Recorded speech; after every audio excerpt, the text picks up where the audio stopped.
Hi guys, it's David, and this is my quest for the ultimate support weapon in Splatoon.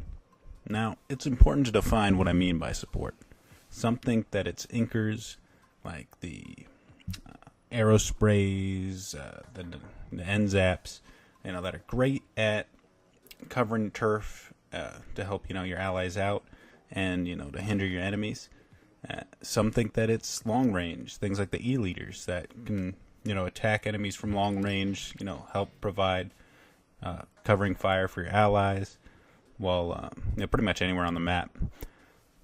Others think that it's all about the specials, things like your sub weapons like beacons, point sensor, disruptor, or things like bubble or echolocator, stuff like that.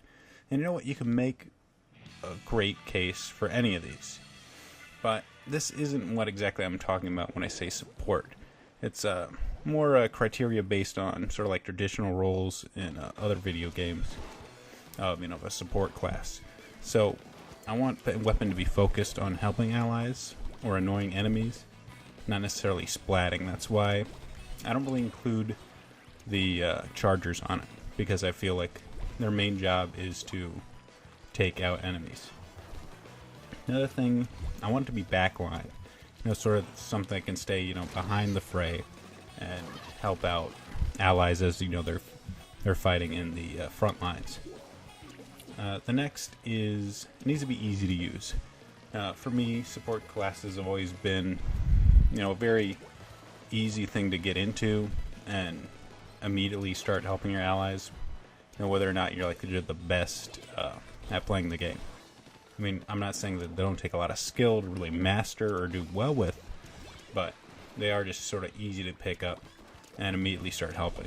So that's why I took out, some things like the Splatlings, which, several of them are long range and they're very good weapons.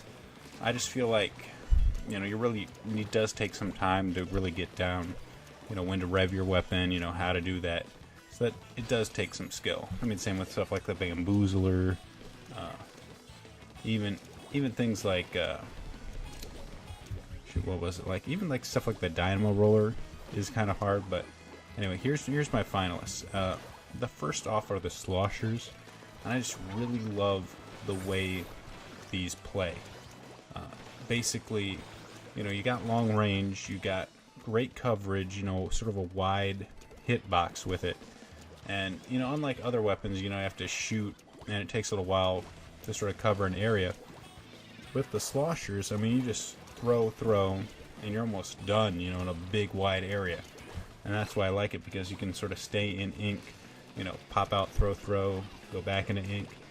It's very easy to sort of stay concealed or stay on the move, and I really like that.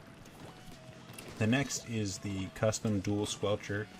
I think this is probably the most powerful weapon on my list. I mean, if you're really going for when I say support, if you were going for straight up power, I think the custom dual squelcher would be the pick, because I mean it's basically got the entire package. It's got beacons as a sub, which is amazing. Killer Whale is a sort of long range support.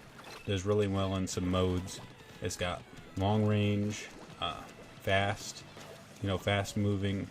It's easy to use. I mean, it is just the total package. It's a really strong weapon. You can't go wrong with it. So it's definitely gonna make my list. But what I mean by ultimate, I don't necessarily mean the best.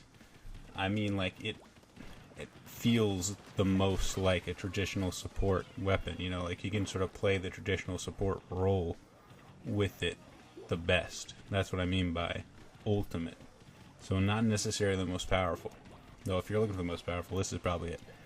Next up is the Dynamo Roller. Now this has great coverage. It's got long range, so it's obviously gotta be in it. I mean, I did say earlier that it is kind of hard to use, and that's true, especially after some of the nerfs, especially the side ranges on it. You just can't it's not like a giant long range shotgun splatting any inkling that gets near you. So, I mean, it does take time. I mean, you really do, I think, need some Ink Saver main, or you're going to be running out of ink constantly. And, considering how long a throw takes, you got to make every throw count. So, that is a pick, but it's definitely not a lock. Next is the Forged Splattershot Pro. I really like this weapon. It's long range, it's powerful, got good aim coverage, and point sensor, to me, has the best feel for like the support that I'm going for.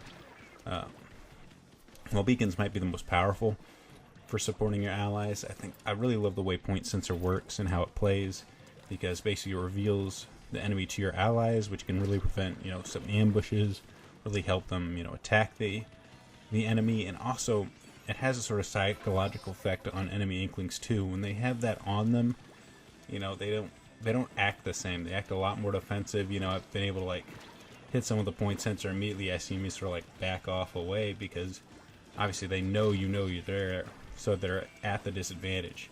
So I just love the way that works from a gameplay standpoint, and that's why I have quite a few guns that have point sensor on here. The next up is the Splattershot, the regular vanilla Splattershot. Now, the reason I have it on here is just how well rounded it is. I think it just fits so well. So I mean, it's almost a matter of playstyle. You can play it aggressively, you can play it in a support role, and I'm interested to see, you know, how that works. The next is the L3 Nozzle Nose. Now, I did want to have at least one weapon in the finalist with the Disruptor. I really like the sub. I think it's great, you know, sort of like making things harder for enemies, sort of like chasing your allies, or, you know, making it harder for them to escape. And the L3 has, you know, pretty nice coverage. You know, it shoots pretty quickly. Not as powerful as the H3, but you know, I think the extra shooting, you know, makes it sort of an easier gun to use. So I included that. The next up is the H3 Nozzle Nose with a D with the point sensor. You know, it's a strong weapon. It's got good range. You know, if you got good aim, it can kill Inklings pretty easy. So I've got that one on there. The next up is the Custom Blaster. This is getting more into my odder picks. I didn't want to completely go into the box with all of these weapons, so some might not 100% fit my criteria. But this has a point sensor and a bubbler, which is a great support kit. So I wanted to have it in it. I did really enjoy using the blaster when I was sort of like sifting through a bunch of guns.